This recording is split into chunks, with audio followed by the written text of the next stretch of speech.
ይህ ሊባኖስ ሚዲያ ነው። ሰብስክራይብ፣ ሼር፣ ላይክ አድርጉ። በተለይ ትራክ ለምትነዱ፣ ረጃጅም መንገድ ለምትነዱ፣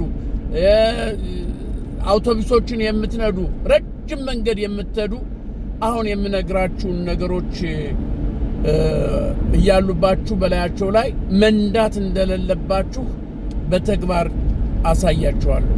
ፕሊዝ አደጋ ምን ያህል መጥፎ ነገር እንደሆነ እያንዳንዳችን እናውቃለን። የመኪና አደጋ በእናንተ ላይ በዛ በሌላው ላይ ቤተሰብ አለ፣ ምን አለ፣ ሽባ ሆኖ መቅረት አለ። ሞት እንኳን ይሻላል እኮ ሽባ ሆኖ ራስን ሳያውቁ አልጋ ላይ መውደቅ፣ ያ ሁሉ ነገር አለ። ቤተሰብ አለ እና ያን እያስባችሁ ስትነዱ አሁን የማሳያችሁን ነገሮች ተጠንቅቃችሁ ብትነዱ ትርፋማ ትሆናላችሁ። እንግዲህ ሁለት ነገሮች ምንድናቸው? ሰዎች እነዚህን ነገሮች እያለባቸው መንዳት የማይችሉ የሚባሉት ሁለት ነገሮች፣ አንደኛ ጠጥቶ መንዳት፣ ስካር ወይም ሞቅታ፣ እሱ በጣም አደገኛ ነው። ሁለተኛ ነገር ደግሞ ድካምና እንቅልፍ ያለበት ሰው በጭራሽ መንዳት የለበትም። እንደው በጭራሽ ከድካም ስካር እንደሚሻል ታውቃላችሁ። ሰክሮ መንዳት ከድካም እያለው ከመንዳት ሰክሮ መንዳት ትንሽ የተሻለ ነው።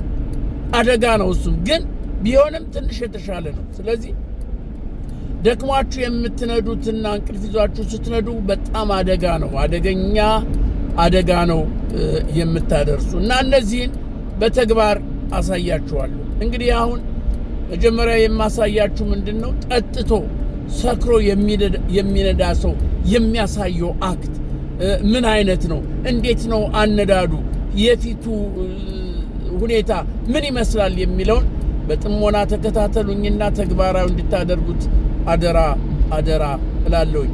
እንግዲህ ጠጥቶ የሚነዳ ሰው መኪናውን መሪውን ከያዘ በኋላ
ይህን የመሰለ አክት ነው የሚኖረው። ሲነዳ በቃ ስቅ ይለዋል፣ አይኑን ይጨፍናል፣ አንዴ እንደዚያ ይላል፣ አንዴ እንዲህ ይላል እና በቃ ሳያውቀው ሄዶ ወይ ጉድጓድ ውስጥ ይገባል ወይ መኪና ጋር ይላተማል እና በጣም አደገኛ ነው። ጠጥቶ መንዳት በጣም ነውር ነው፣ በጣም አደገኛ ነው። ከጠጣችሁ ረፉ። የማትነዱ ከሆነ ደግሞ ጠጡ፣ አረፍ በለና ጠጡ። እና ይሄ ነው ጠጥቶ መንዳት የሚያደርሰውን ጉዳት ሁላችሁም ያው ታውቁታላችሁ።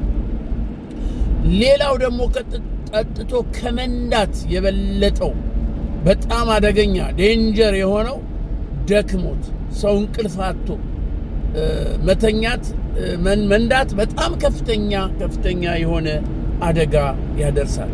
ደክሞት የሚነዳ ሰው ምን አይነት ፌስ ወይ ምን አይነት ምልክት ነው የሚያሳየው የሚለውን ላሳያችሁ። ይገባል። መኪና እንደዚህ ይዛል፣ ዝም ነው የሚለው። ይሄ የደከመው ሰው ዝም ብሎ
እንግዲህ ደክሞት የሚነዳ ሰው ልክ የዚህ አይነት ሁኔታ ነው፣ በዚህ አይነት ሁኔታ ነው፣ እንደዚህ ነው የሚያሳየው።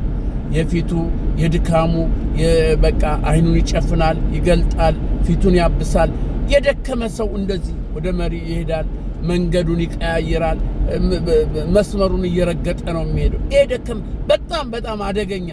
በድካም እግሩ ነዳጁ ላይ ስላለ አይታወቀውም። ነዳጁን በኃይል ነው የሚረግጠው። እየረገጠ በቃ በድካም ሲረግጠው በቃ መኪናው ሄዶ ሌላ ቦታ ላይ ይጋጫል ማለት ነው። ስለዚህ ፕሊስ እባካችሁ እነዚህ ሁለት ነገሮች ካሉባችሁ ባትነዱ የተሻለ ነው። ሌላው ደግሞ ይሄንን ነግራችኋል። ከዚህ በፊት ምናልባት ነግሬያችሁ ይሆናል። ይሄ ሮዝመሪ ይባላል። ይሄ ስጋ መጥበሻ ፍሬሹ ቢሆን ጥሩ ነው። ፍሬሹ ከሌላችሁ ደግሞ ደረቁንም ቢሆን ይሻላል። ስለዚህ ድካም ወይም እንቅልፍ በሚይዛችሁ ጊዜ አሸቱት። እንደዚህ እንደውም እንጨቱ ካላችሁ ደግሞ እንደ መፋቂያ ብትይዙት በቃ እንደዚህ ታሸቱታላችሁ። ያነቃቸዋል፣ ለተወሰነ ጊዜ ያነቃቸዋል። እንደዚህ ያሸት። ይሄ ሮዝመሪ ፍሬሽ የሆነውን ሮዝመሪ እኔ አሁን ከሚኔሶታ እየመጣሁ ነው። አሁን ያለሁት ሚዙሪ ላይ ነው ማለት ይሄ ንብራስካ ላይ ነው ያለሁት። በሃይዌይ እየነዳሁ ነው እና እኔ አሁን አርፌ እዛን እንትን ይሄ ጋዝ ቀድቼ ሞልቼ አርፌ ፊቴን ታጥቤ ትንሽ ናፕ ወስጄ ነው እየነዳሁ ያለሁት። አሁንም ቀጥ ብዬ ብሄድ ወደ ቤቴ ገባለሁ። ወደ ሌሊት ላይ ነው የምገባው፣ ግን አልሄድም። ለምንድን ነው የምሄደው? ንቁ ነኝ ቢሆንም አልሄድም። በሌሊት የተወሰነ ሄድና አንድ 2 ሰዓት ከነዳው በኋላ የሆነ ቦታ አድሬ ነገ ቀስ ብዬ እሄዳለሁ። ስለዚህ እባካችሁ እነዚህን ሁለት ነገሮች ሰው ጠጥቶ ድካም ይዞት መንዳት በፍጹም አደጋ አለው። ለቤተሰቦቻችሁ፣ ለእናንተ፣ ለልጆቻችሁ፣ ለሌላው ስንት ነገር አለ መሰላችሁ። እናንተ ብቻ እኮ አይደለም ጉዳቱ፣ ሌላውንም አብራችሁ ነው የምትገዱ። ሞት እኮ ጥሩ ነው፣ መሞት ጥሩ ነው። እውነቴን ነው የምላችሁ። ግን አካለ ጎደሎ ሆኖ ወይም ሽባ ሆኖ እቤት መቀመጥ፣ ሰው አንሱኝ ጣሉኝ ማለት ሞት ነው። ከዚህ ሁሉ በጥንቃቄ ብትነዱ ራሳችሁን ታተርፋላችሁ፣ ሌላውንም ታተርፋላችሁ። ይሄንን እንግዲህ ተግባራዊ እንድታደርጉት ላሳያችሁ ብዬ ነው። ይህችን ሮዝመሪ ግን እንዳትረሷት። እዚች ጋር ታስቀምጧታላችሁ። ከዚች ላይ ሳብ ታረጉና ምንም ሌላ ቴንሽናችሁን አይወስደው። በእጃችሁ ሳብ አድርጋችሁ አሽታችሁ ድካም ነገር ሲሰማችሁ ያንን ለጊዜው ድካማችሁንም እንቅልፋችሁንም አስወግዳችሁ እረፍት ቦታ ማረፊያ ቦታ ስትደርሱ እዛ መኪናችሁን አቁማችሁ ታጥባችሁ የተወሰነ ናፕ 15 ደቂቃ 20 ደቂቃ 30 ደቂቃ ናፕ ብትወስዱ እንደ አዲስ ፍሬሽ ነው የምትሆኑ። እመኑኝ። ያችን ላለመጠቀም ብላችሁ እንዲህ እያላችሁ ከሄዳችሁ አደጋው የበዛ ነውና ፕሊስ ይሄን ነገር ተግባራዊ ያደርጉ። በተለይ ረጅም መንገድ የምትነዱ ትራክ አውቶቡሶችን የምትነዱ ኮንስትራክሽን ስራ ላይ የተሰማራችሁ ይሄ መንገድ ስራ ላይ በሌሊት ተነስታችሁ የምትሄዱ አላችሁና ይሄንን እባካችሁን ተግባራዊ አድርጉ።